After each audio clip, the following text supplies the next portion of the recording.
A continuación, Noticiero Telesucesos. Clasificación A. Apto para todo público. Un noticiero pensado para usted porque se lo merece. Nos acercamos a la realidad desde diferentes perspectivas. Noticiero Telesucesos. Primera parte del Noticiero Telesucesos, con las noticias más importantes del día.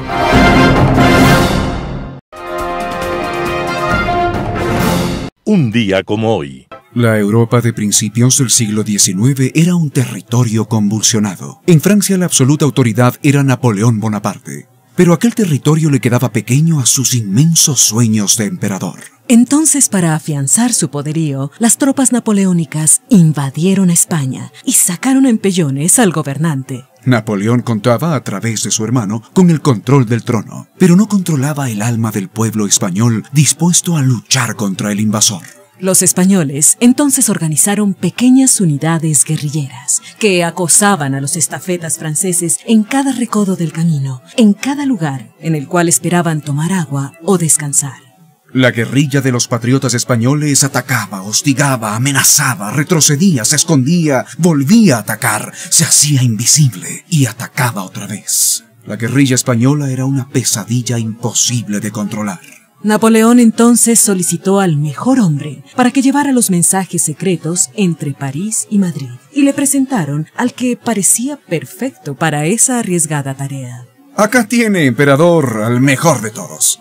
Mide 1,90 m, es corpulento, no falla un disparo, es feroz con el puñal y con la espada. De un solo puñetazo puede matar a un caballo. El hombre tenía un aspecto en verdad imponente, y más que imponente, temible. Y todo esto resaltado por una cicatriz de venganza que le corría desde la oreja hasta la comisura de sus labios. Napoleón se acercó a él. Lo miró de arriba abajo, indiferente, como si no le impresionara. El oficial que le había presentado a tan peculiar personaje le preguntó su opinión a Napoleón, y éste le respondió: Sí, es un soldado temible, sin duda alguna, pero prefiero contratar al hombre que le cortó la cara. Así era Napoleón. Era el mismo jovencito corso que había llegado no muchos años atrás a Francia sin hablar francés y que ahora era emperador de Francia y aspirante a dueño de Europa y de otros territorios, inclusive en América. Y un día como hoy, ya atrás la gloria y la soberbia, ya atrás las grandes batallas y aquella tarde no lejana cuando fue coronado emperador, ya atrás sus amores y vanidades, estaba abandonando este mundo. Era en la isla de Santa Elena, en medio del Atlántico. Las principales noticias del día. Titulares. Autoridades del Estado plantean nueva reforma al COIP. La canasta básica llegó a los $767 en abril de 2023. La Organización Mundial de la Salud pone fin a la pandemia, pero no al COVID-19. En el segmento de opinión, relanzamiento de políticas de seguridad del Estado. En política internacional, por la boca muere el pez. Los editoriales serán de Ramiro Rivera, mandato imperativo, Ramiro Ruiz, los asambleístas que proponen el juicio político.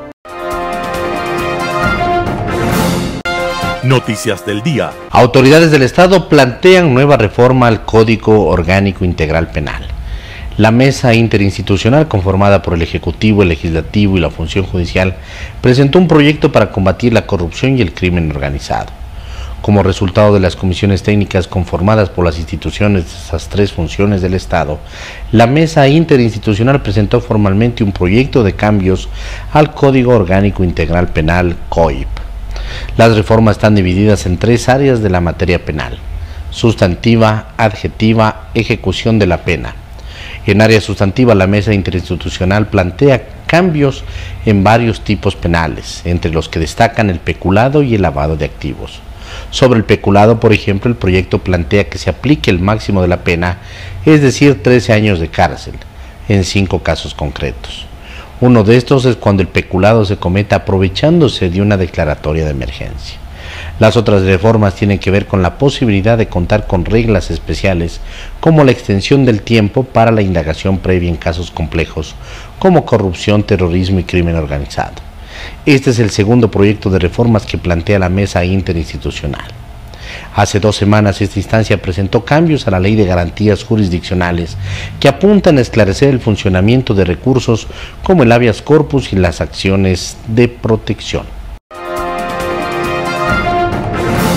La canasta básica llegó a los 767 dólares en abril de 2023.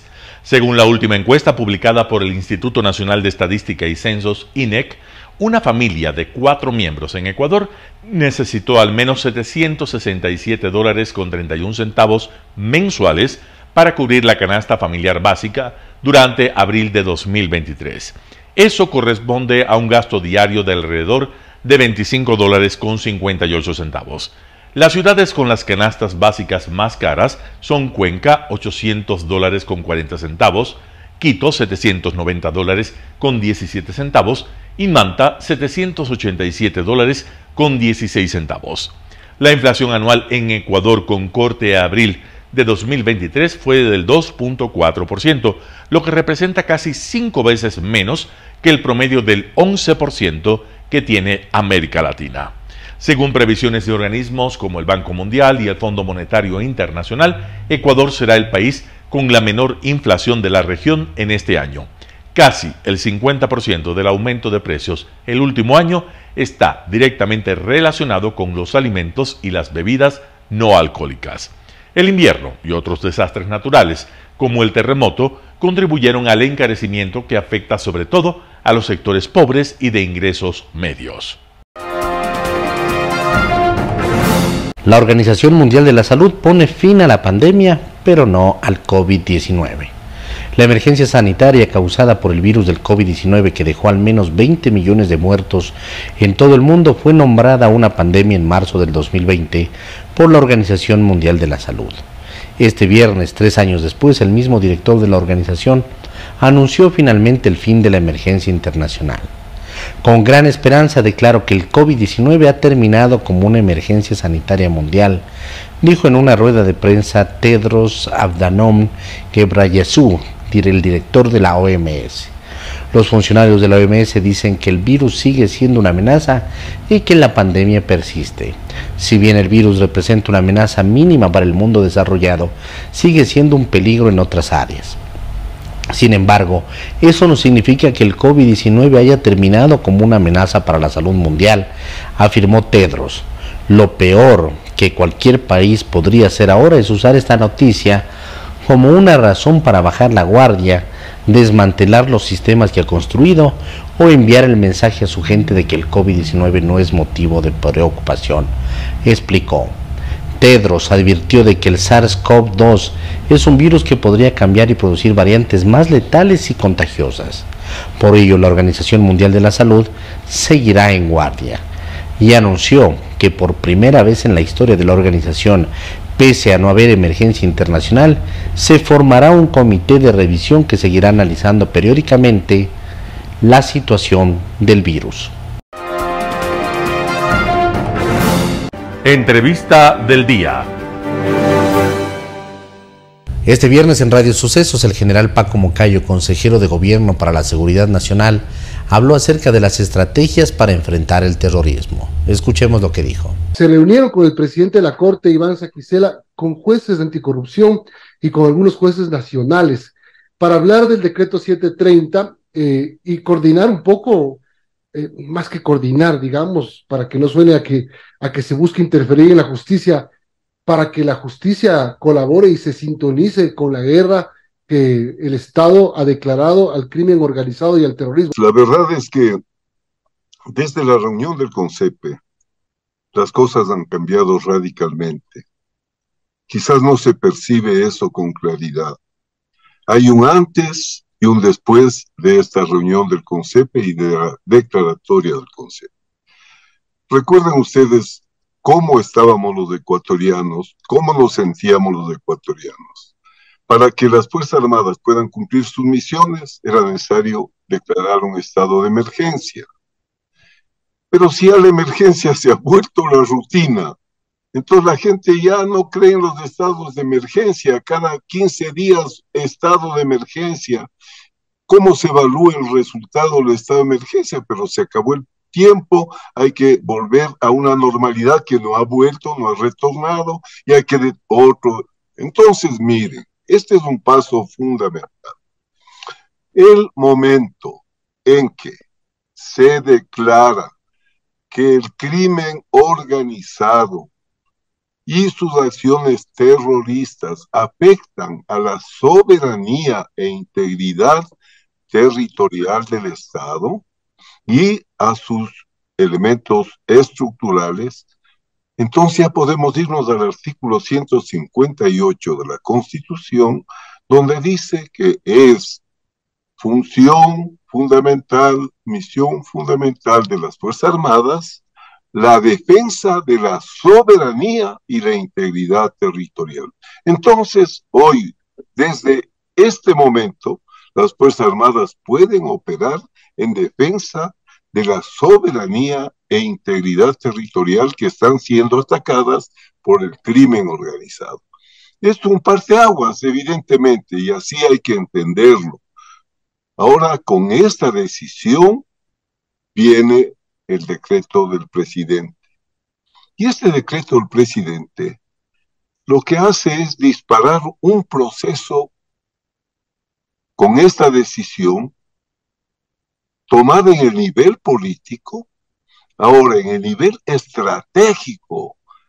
Comando Conjunto Policía Nacional tienen la base sobre la cual fundamentar la planificación ya conjunta, integrada, complementaria. No puede ir la policía por acá, los militares por acá, o esperar el estado de excepción como era lo tradicional. Dan las disposiciones de orden táctico que llegan hasta la patrulla que va a hacer el operativo. Entonces se ha desencadenado un proceso virtuoso, positivo, que parte del CONCEPE, pasa por el decreto y ya está esto en manos de las organizaciones de la seguridad, de las instituciones de la seguridad. Parte de esas instituciones, y es lo que le preguntaba de la reunión de ayer, ahí está la justicia, uno de los puntos más críticos en este proceso de lucha contra la delincuencia, que es cuando un delincuente entra por una puerta y a los 5 minutos está saliendo por la otra. Ese es el tema. ¿Qué han hablado ayer sobre este tema para que la justicia encarecidamente colabore con este tema? Bueno, ayer hemos hablado con mucha claridad sobre este problema. Y este problema también tiene muchas aristas y va a necesitar algunas reformas. Y hay que estas reformas enfrentarlas. Porque miren ustedes, converse usted con un juez en un cantón y le va a decir: yo tengo mi familia, mi mujer, mis hijos y tengo que ir a dejar a los niños en la escuela, y sale por ahí con una ametralladora y acaban con mi vida. O sea, no es que son los jueces corruptos, lo más fácil es decir así, pero también hay jueces amedrentados. Eso es el terror. El terror es precisamente inmovilizar por el miedo, por el pánico, a las instituciones del Estado, a la sociedad civil. Por eso es terrorismo. Terrorismo no tiene una concreción en un acto particular, es crear esa sensación de indefensión, de miedo, de pánico. No hay Estado que nos proteja. También en Radio Sucesos, José Chalco, abogado constitucionalista, habló acerca del decreto presidencial 730 para combatir el terrorismo. Veamos la nota. Yo creo que hay que ser claros en que el decreto 730 emitido por el presidente cumple varios objetivos. Por un lado, efectivamente, un combate a los intentos de quebrantar la soberanía estatal que faculta, que legitima, que es un instrumento jurídico de conformidad con la Constitución, de conformidad con la ley, para que precisamente las Fuerzas Armadas puedan actuar. Sin duda, objetivo uno. Pero cuando miramos la ratio legis o la motivación del decreto o lo que se denomina las razones de la norma, se encuentra precisamente ahí de que el Ejecutivo, citando una disposición que fue realizada por la Corte Constitucional oportunamente respecto del estado de excepción de octubre del 21, que era un estado de excepción por una inseguridad en el Ecuador, la Corte determinó en su dictamen respecto de la vigencia de este estado de excepción algunas luces, algunas definiciones sobre la conmoción interna, señalando que los fenómenos delincuenciales de cuya intensidad se desprende violencia y una subida exponencial de criminalidad es precisamente una grave conmoción interna. Entonces, Milton, constitucionalmente, en el artículo 148, el presidente de la República en cualquier momento puede activar la muerte cruzada. Y siempre es un elemento constitucional en el escenario que se está viviendo del juicio político. Decimos, por un lado, es tan constitucional el juicio político, cuando se lo hace bien, es tan constitucional, pero a la vez es tan constitucional también el activar una muerte cruzada. Pero las causales de la muerte cruzada que el Ejecutivo puede activar son tres. Dos de ellas no requieren el dictamen previo de la Corte Constitucional. Reiterada obstrucción del Plan Nacional de Desarrollo, la primera, y la segunda, grave crisis política y conmoción interna. Y aquí era el gran conflicto. ¿Qué es conmoción interna? La Corte Constitucional en el 2021 dio ciertos indicadores, ciertos argumentos sobre conmoción interna que hoy están citados en el decreto 730, señalando efectivamente que la situación excepcional que vive el país de una alta criminalidad es conmoción interna conforme a lo que la Corte Constitucional lo dijo oportunamente en el dictamen 6 del estado de excepción del año 2021. Ahora, no necesitaría, porque el 148 dice, cuando a su juicio, a juicio del presidente, pero ¿no será que está haciéndolo de alguna manera premeditada el gobierno en este decreto cuando escucha voces en la Asamblea que dicen, no, aquí no hay causales, dices que firma la muerte cruzada, no la vamos a acatar? Yo creo que el Ejecutivo, a distancia de lo que ha sido el sainete del juicio político, el Ejecutivo sí prepara el camino bien. El Ejecutivo sí hace el camino jurídico adecuadamente y está con este decreto combatiendo la inseguridad, insisto, objetivo principal, objetivo legítimo, pero a la vez está guardando efectivamente un as bajo la manga en donde precisamente está dentro de la motivación de este decreto expresamente determinando la condición de conmoción social que vive el país, que por cierto, esta condición de conmoción social que vive el país, efectivamente, basta y sobra con que el presidente la considere, basta y sobra con que el presidente desde su discrecionalidad crea que esto es así, pero sin embargo, lo hace bien cuando lo asienta en un instrumento jurídico que precisamente en el caso de una eventual muerte cruzada, yo creo que el juicio político está caído no solamente porque no hay el debido cumplimiento de los estándares mínimos jurídicos y no existe el peculado. Yo digo, el juicio político no está caído, nunca ha estado erguido, nunca ha estado de pie, ya está archivado. Pero sin lugar a duda, apreciado Milton, en el escenario constitucional el Ejecutivo cuida un camino posible que podría ser la muerte cruzada al establecer en el decreto 730 que efectivamente vivimos una conmoción social. A ustedes, miembros de la comisión, al señor Hernández, ¿qué pasó? ¿Se les olvidó los vínculos del señor Cortázar con asambleístas hoy electos por parte de la Revolución Ciudadana? Se les olvidó incluir el informe, el financiamiento a los candidatos, ex candidatos Rabascal y Arauz. Qué raro, pero raro de feo, pero raro de vergüenza, porque eso es lo que ustedes representan para este país, la vergüenza, el pasado nefasto que nosotros vivimos.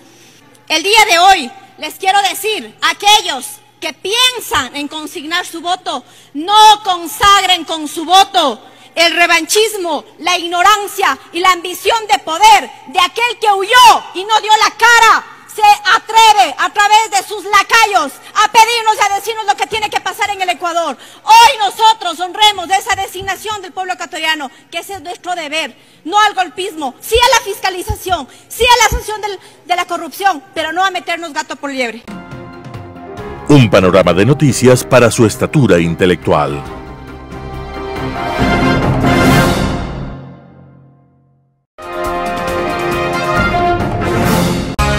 Poder Ciudadano con el doctor Patricio Quijón. Con la incorporación de Moncayo y Bravo, el gobierno formula un relanzamiento del Plan de Seguridad del Estado. El Frente de Seguridad del gobierno de Guillermo Lasso Mendoza se ha visto fortalecido con la incorporación de los generales Paco Moncayo como asesor presidencial en materias de seguridad y Wagner Bravo como secretario de Seguridad del Estado. Los ecuatorianos que conocemos la trayectoria de los referidos militares consideramos acertada la decisión del presidente en línea de trazar un programa eficaz que nos permita recuperar la paz. Con los dos nuevos funcionarios nombrados, Lasso convocó a una reunión urgente del Consejo de Seguridad Pública del Estado, organismo que ha decidido recomendar al presidente de la República la expedición de un decreto ejecutivo declarando al terrorismo como una amenaza que atenta contra el Estado. Al respecto, el general Moncayo ha manifestado que el antiterrorismo es más que una operación militar. Los cuadros de horror que atormentan diariamente al país no pueden ser resueltos únicamente con acciones policiales y militares. Lo que está ocurriendo paraliza a la población, la sujeta al miedo y afecta a la soberanía nacional, ha sostenido el flamante asesor presidencial en materia de seguridad. Tras precisar que se están trazando estrategias sobre tres pilares básicos. El primero, el objetivo, direccionado a derrotar al crimen organizado y a las narcomafias calificadas ahora como grupos terroristas. El segundo objetivo es la entrega de los medios indispensables para que la fuerza pública pueda cumplir con eficiencia su cometido. Y el tercero, delinear de manera profesional las estrategias y los modos a ser empleados para llegar al objetivo que por lo demás debe convertirse en un gran propósito nacional que una a todos los ecuatorianos.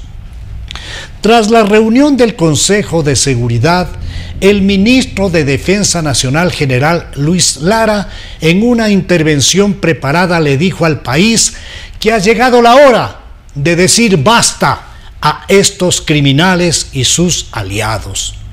Por su parte, el secretario de Seguridad general Wagner Bravo anticipó que, de ser necesario, se usará armamento letal. A más de la valiosa y acertada incorporación de Moncayo y Bravo en la lucha antiterrorista en contra de narcobandas criminales que, sin lugar a dudas, tienen vasos comunicantes con ciertos grupos de la mala política, se hace indispensable tomar en cuenta que el manejo de este tipo de crisis desde el ángulo exclusivo del uso de la fuerza no ha constituido la solución. Esto nos dicen los datos estadísticos de México y Colombia. Tras la firma de la paz, Colombia ha roto su propio récord de producción de coca, con 204.000 hectáreas de plantaciones en su territorio, 43% más que hace 10 años, según datos proporcionados por la ONU. Mientras que el crimen organizado sigue su marcha. Lo de México resulta espeluznante tras la identificación de 150 bandas del crimen organizado que han tomado el territorio de vastas zonas de ese país, donde se ha llegado a establecer en ciertos lugares y poblaciones mexicanas los denominados sectores negros, donde ninguna autoridad estatal puede ingresar. En Ecuador, conocemos que en la década robada se abrió amplias avenidas para las operaciones mafiosas que se iniciaron con los aportes de campaña electoral hechos desde las narcoguerrillas colombianas para la Revolución Ciudadana. la estructuración de una nueva constitución garantista para los criminales y tibia en defensa del ciudadano, así como la salida de la base de Manta y posterior hallazgo de una tonelada de cocaína en esa misma base militar, la descomposición y estallido del radar de Montecristi, la vinculación y mención en el juicio que se lleva en Nueva York en contra del Chapo Guzmán de un general ecuatoriano como parte de su organización internacional, el envío de droga en valija diplomática desde la Cancillería del Ecuador, así como las declaraciones del embajador de Estados Unidos en nuestro país, remarcando que los carteles del narcotráfico pelean entre ellos por el control de las rutas, los puertos, las cárceles, y qué grave, y la justicia.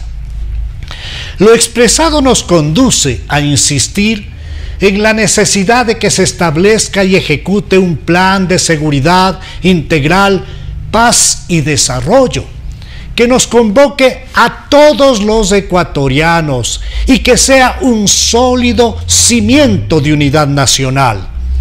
Únicamente de esta manera podremos todos aportar en la lucha contra la sangrienta criminalidad, abriendo senderos luminosos para restaurar la paz en el Ecuador. El plan propuesto debe poner especial énfasis en la atención a sectores empobrecidos de la población nacional, robusteciendo planes y programas concretos de nutrición infantil, salud preventiva, mejoramiento de la calidad educativa, techo digno y productivo, así como con proyectos de asociatividad social para el desarrollo de pequeños y medianos emprendimientos que permitan multiplicar plazas de empleo y le otorguen a la población marginal espacios ciertos de crecimiento y desarrollo, que además pongan freno a una agresiva y peligrosa emigración, así como al fácil enrolamiento de sectores juveniles a organizaciones criminales. Estamos frente a un gravísimo problema que, por tener aristas múltiples y complejas, no puede resolverse única y exclusivamente con acciones de fuerza propias de las operaciones policiales y militares. Esta nueva guerra tenemos que librarla y ganarla todos, autoridades y ciudadanos, con la generación desde el gobierno de sólidos programas sociales que apunten a lograr equidad social y mejoramiento de la calidad de vida de las capas más necesitadas de la población ecuatoriana, a las que hay que dotar de seguridad, salud, educación, trabajo y bienestar. El país demanda de todas sus autoridades y ciudadanos la comprensión de la complejidad del problema planteado, para todos juntos, en cumplimiento de los deberes y responsabilidades respectivas, hacer frente a este flagelo con policías y militares comprometidos éticamente en esta lucha, así como con fiscales que investiguen sin favor ni temor y jueces que juzguen con estricto apego a la ley. Para lograr establecer un nuevo círculo virtuoso que le sirva al país, creo que será indispensable, así como inaplazable, una depuración en todo el sistema estatal. Uno de los aspectos más importantes en la ejecución de un plan de seguridad integral, paz y desarrollo será sin duda alguna la información, con campañas cívicas técnicamente diseñadas que, a la par de comunicar los avances del programa, tome en cuenta la participación de verdaderas redes ciudadanas que deben constituirse en los pilares fundamentales para el éxito del anhelado retorno de la paz a nuestro amado Ecuador. Global Hoy con Alan Carden. Por la boca muere el pez. La incontinencia verbal suele ser, entre los demagogos y los populistas, origen y causa de más de un problema de complicaciones y conflictos innecesarios, evitables con una mínima dosis de cordura y moderación. Ya en la Grecia clásica se había identificado a los demagogos como el principal riesgo para las incipientes democracias, tan grave como el de los sofistas para la filosofía. La sospecha se vería confirmada por la realidad en el más sonado caso, el de Alcibíades, que tras haber convencido a Atenas en involucrarse en una costosa y trágica campaña en Sicilia, a mucha distancia de Grecia, y que culminó con un desastre del que Atenas jamás pudo recuperarse, habiendo sido llamado a juicio para responder por las acusaciones que por sacrilegio pesaban sobre él, deserta y pide ser acogido por el principal enemigo de su ciudad, Esparta. Roma tendrá también sus demagogos, como se revela en uno de los famosos discursos de Cicerón, donde desnuda las falacias y las mentiras de Catilina. Inspirado en tal nombre, Juan Montalvo, a 2000 años de distancia en el tiempo, escribirá sus Catilinarias, los durísimos comentarios y críticas a los tiranos de turno en el país. Aristóteles debe haber tenido en mente a los demagogos de su época cuando acuñó la sabia sentencia de que el hombre es dueño de su silencio y esclavo de sus palabras, que define con absoluta precisión la importancia del saber callar y de medir con cuidado lo que se quiere y no se quiere decir. Aprender a cerrar la boca a tiempo es sin duda uno de los más difíciles artes en la política, campo en el que su aplicación alcanza incluso el nivel de un imperativo categórico. El siglo pasado vería en acción a una multiplicidad de demagogos en la región y en el mundo, con las trágicas y devastadoras consecuencias que produjeron en sus pueblos y en el planeta. Tecnologías de comunicación revolucionarias para aquella época, como la radio, dieron a estos encantadores de serpientes acceso directo e inmediato a millones de personas, trascendiendo el ágora o la plaza pública, nunca desdeñada por otra parte por el impacto sensorial de la multitud que respondía al atávico llamado de la tribu, del nosotros contra ellos. En ninguna parte se alcanzaron los niveles de perfección en la manipulación de estos mecanismos de identidad como en la Alemania nazi, donde se los llevó casi a un nivel artístico, como muestra la directora Leni Riefenstahl en su película El triunfo de la voluntad. América Latina será terreno fértil en su larga tradición de caudillos para el florecimiento de toda suerte de demagogos más o menos ilustrados.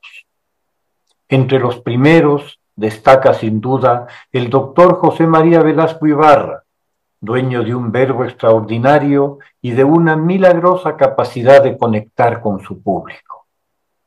Dadme un balcón en cada pueblo y seré presidente de la República, fue su lema de campañas y sería su facilidad y prodigalidad de palabra la que le originaría durante sus 5 presidencias, de las que tan solo una pudo concluir, infinidad de enemigos que buscarían siempre su caída.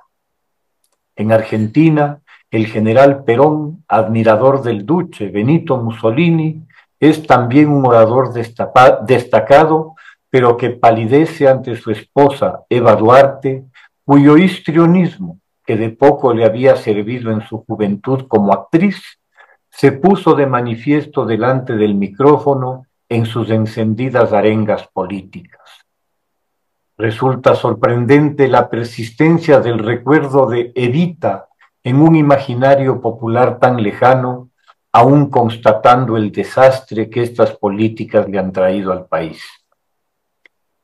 Colombia tendría también un extraordinario demagogo populista en la persona de Jorge Eliezer Gaitán, un líder liberal cuyo asesinato en 1948 dio lugar a una explosión social de graves consecuencias para la historia de Colombia.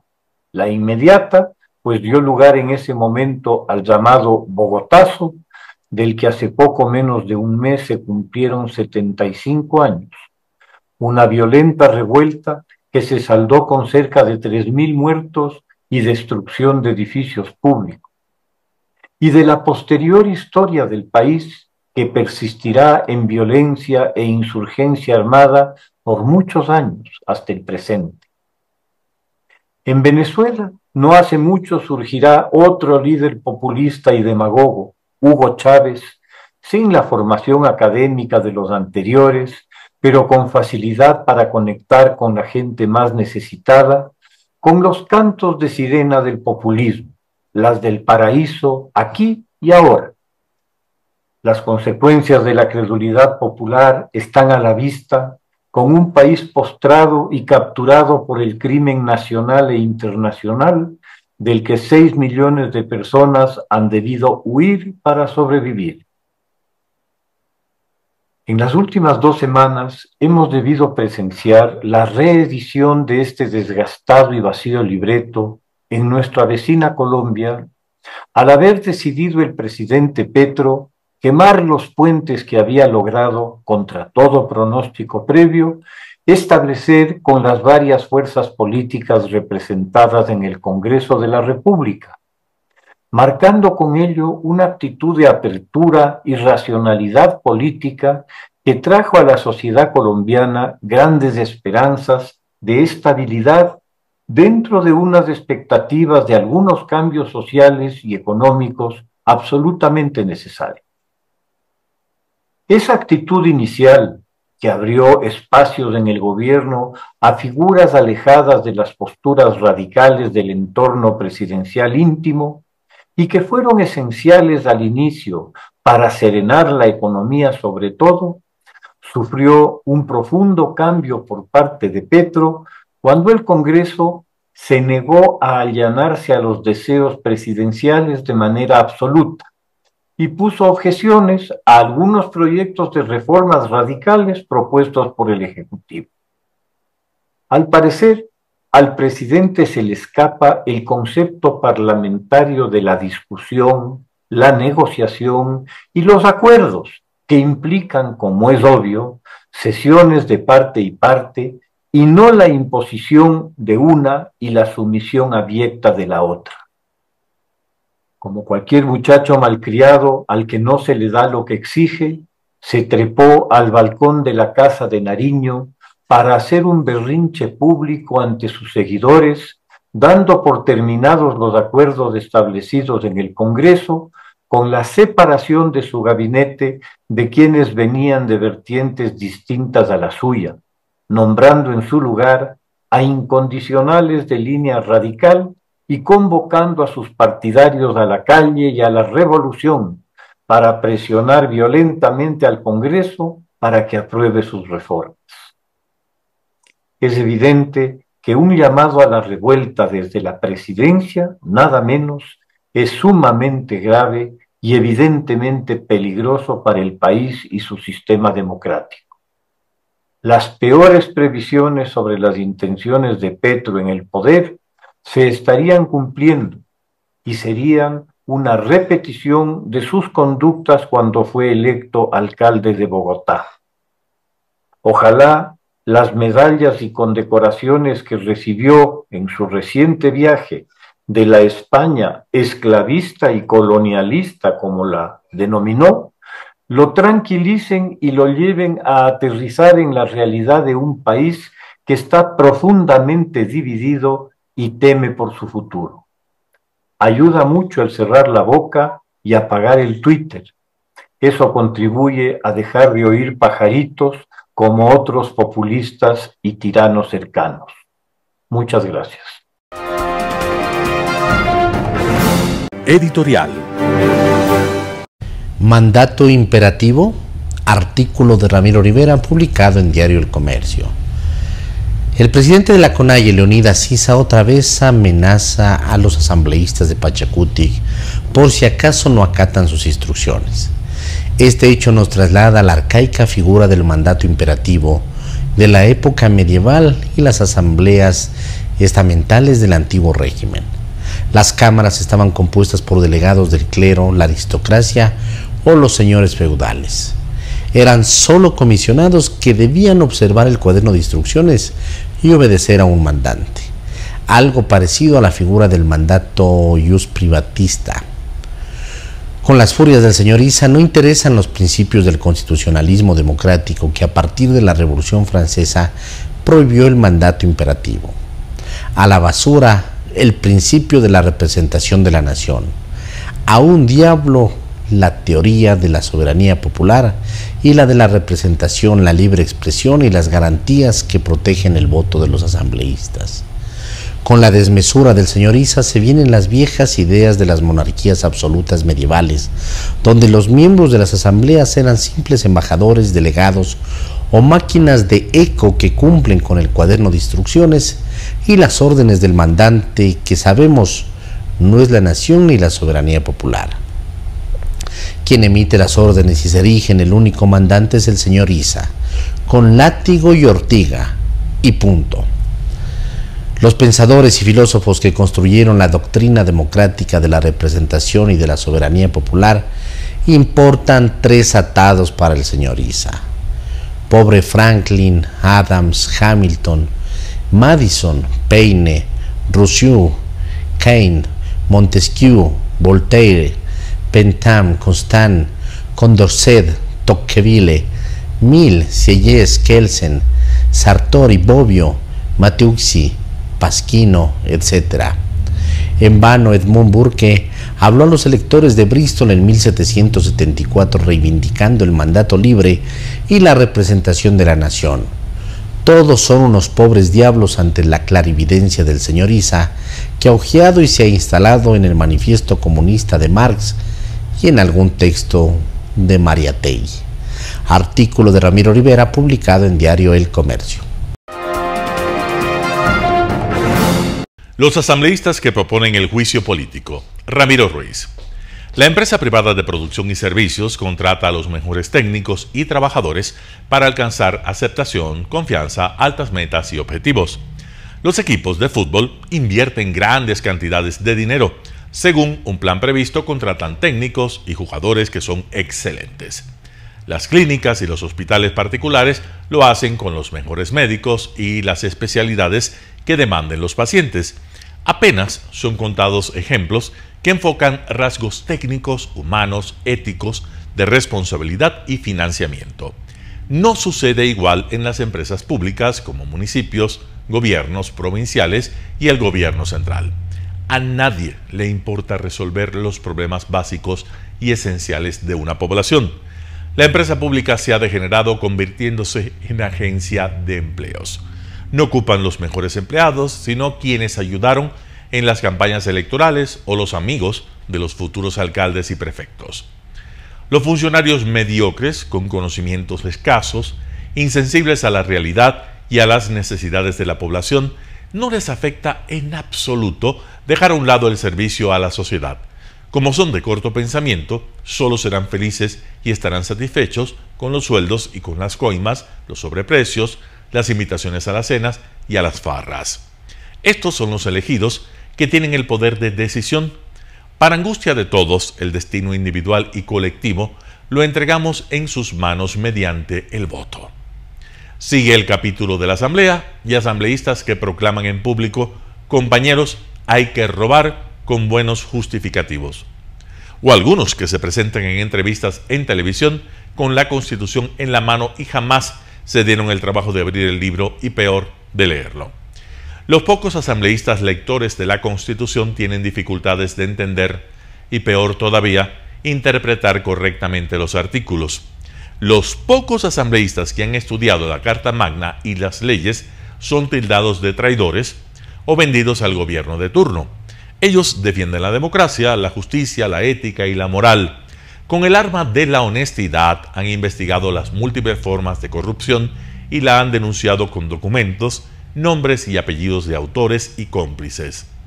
Los asambleístas que propusieron el juicio político demostraron ignorar la Constitución y las leyes. Cometieron graves errores. Incapaces de documentarse y probar el supuesto peculado de Lasso, ahora están al margen del protagonismo y el escándalo. Para muestra, la asambleísta enjuiciadora Mireya Pazmiño, quien terminó enjuiciada a causa del sospechoso informe favorable de la Mesa de Régimen Económico que formuló en beneficio de Flopec y el contrato con Amazonas Tanker. Durante la etapa de pruebas en la Comisión de Fiscalización, quedó al descubierto que ese informe, que fue elaborado por el hermano de un asesor del asambleísta Pazmiño, es decir, tramitador de la empresa petrolera, de manera que sería juez y parte en la preparación del informe. Por esa razón, la acusadora está ahora enjuiciada por supuesta falsificación de documento público. El segundo escándalo de otro enjuiciador también está enjuiciado. Además, está con medidas sustitutivas. Se trata del asambleísta Peter Calo. Acompañó a Mireya Pazmiño hasta la Fiscalía para presentar una denuncia penal contra el presidente Guillermo Lasso por presunto peculado. Como Mireya Pazmiño pertenece al bando correísta de Pachacutic, él también, similares a Leonidas Issa. Peter Calo, aprehendido por una presunta violación que habría llevado a cabo en contra de una joven de 19 años el 26 de abril de 2023. Enseguida, él se instaló la bancada de Pachacutic en la Asamblea Nacional para lavarse las manos, la frente y el corazón, publicando un comunicado que informa que Calo ya no era parte de las filas de Pachacutic. De acuerdo al artículo 171 del Código Orgánico Integral Penal, el delito de violación es sancionado con una pena privativa de libertad de 19 a 22 años. Con esta mala calidad intelectual y humana de algunos asambleístas, los ecuatorianos no solo sienten decepción y coraje, sino ira contenida y vergüenza. Los ciudadanos no merecen representantes del odio y de la ambición, de la conducta antiética, de la ignorancia, la altanería y la arrogancia injuriosa. Por esa razón, el juicio político a Guillermo Lasso está cayendo a pedazos por la idiotez de los asambleístas de pacotilla. Ramiro Ruiz. Noticias internacionales. Condenan a 4 integrantes de los Proud Boys por el asalto al Capitolio. El Departamento de Justicia logró demostrar ante un jurado de Washington, D.C., que el ex líder de los Proud Boys, Enrique Tarrio, tuvo un papel activo en el operativo de asalto al Capitolio el 6 de enero de 2021. Aunque Tarrio no estaba en Washington, D.C. el día del asalto, el jurado determinó que previamente se involucró en la creación de una estructura de comando y ayudó a dirigir el ataque desde la ciudad de Baltimore, ubicada a las afueras de Washington. La razón es que días antes del ataque, un juez le había ordenado mantenerse alejado de la capital estadounidense por haber quemado una bandera de Black Lives Matter en una iglesia. El veredicto de hoy deja claro que el Departamento de Justicia hará todo lo que está en su poder para defender a los estadounidenses y la democracia. Tarrio intercambió mensajes de texto mencionando una revolución y la revisión de documentos planeando ocupar algunos edificios gubernamentales. Fueron parte de las evidencias analizadas. Las evidencias presentadas en el juicio detallan la dimensión de la violencia en el Capitolio el 6 de enero y el rol central que estos acusados jugaron y cuyas acciones desencadenaron los hechos horrorosos de ese día. Además de Tarrio, la condena por conspiración sediciosa también cobija a Ethan Norden, Joseph Biggs y Zachary Relf por participar en el alzamiento armado, violento y colectivo para impedir la certificación de la victoria electoral de Joe Biden. La condena podría ser hasta de 20 años de cárcel. A los sentenciados también se les encontró responsables de asaltar a la policía y dañar propiedad federal. Este es el tercer veredicto en el que los fiscales del Departamento de Justicia han logrado condenar por conspiración sediciosa a los atacantes del 6 de enero. La Fiscalía ha levantado cargos criminales al menos contra 1,000 personas involucradas en el intento por impedir una transición de poder de Donald Trump a Joe Biden. Según los argumentos de la Fiscalía, los recién condenados Tarrio y sus compañeros se autodenominaban el ejército de Donald Trump. Jaime Moreno, Voz de América.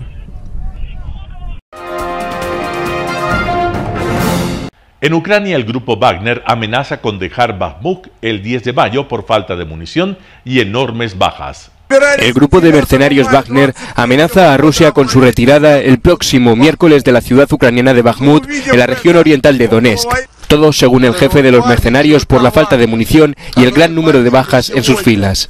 En un vídeo publicado en su Telegram, Yevgeny Prigozhin ha declarado que no quiere que sus mercenarios estén condenados a una muerte inútil. У нас нехватка боеприпасов 70%! Шойгу! Герасимов! Где боеприпасы?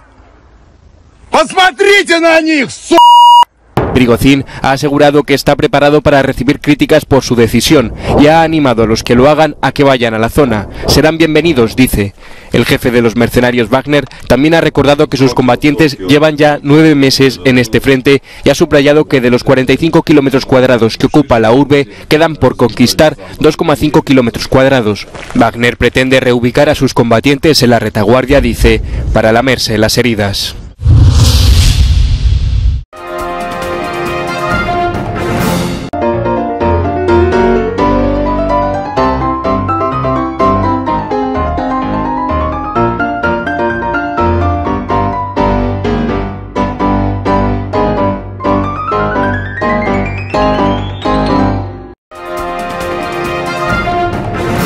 El término arena dejó tiempo atrás de ser sinónimo de muerte.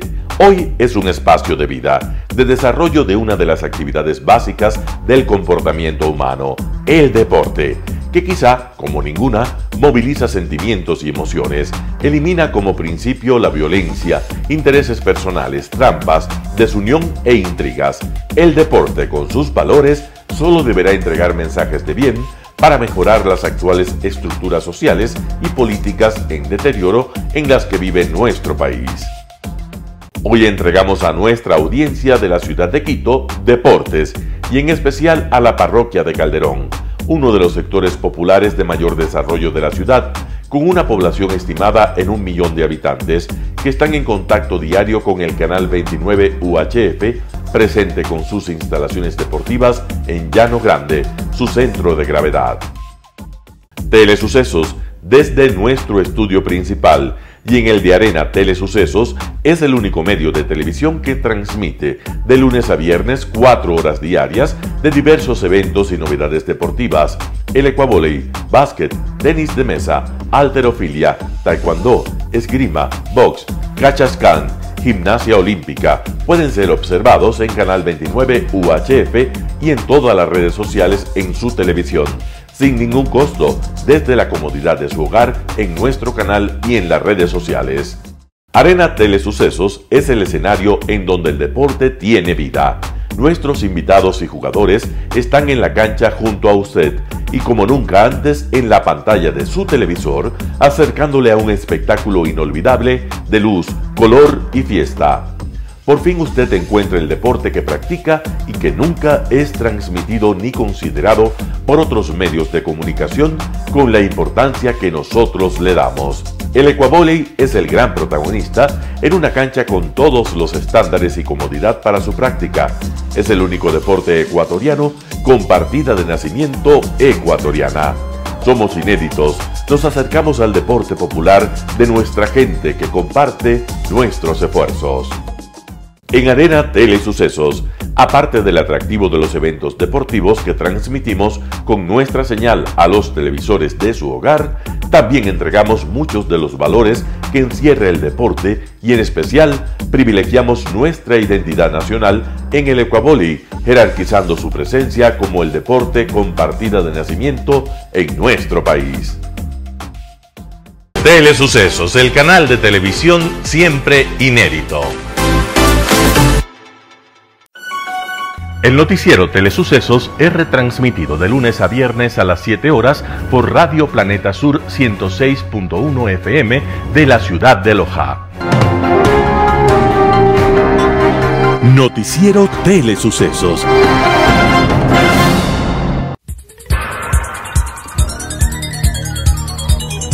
Las opiniones vertidas en este espacio por la producción y dirección del programa son de exclusiva responsabilidad de sus autores y de quienes intervienen en ellos.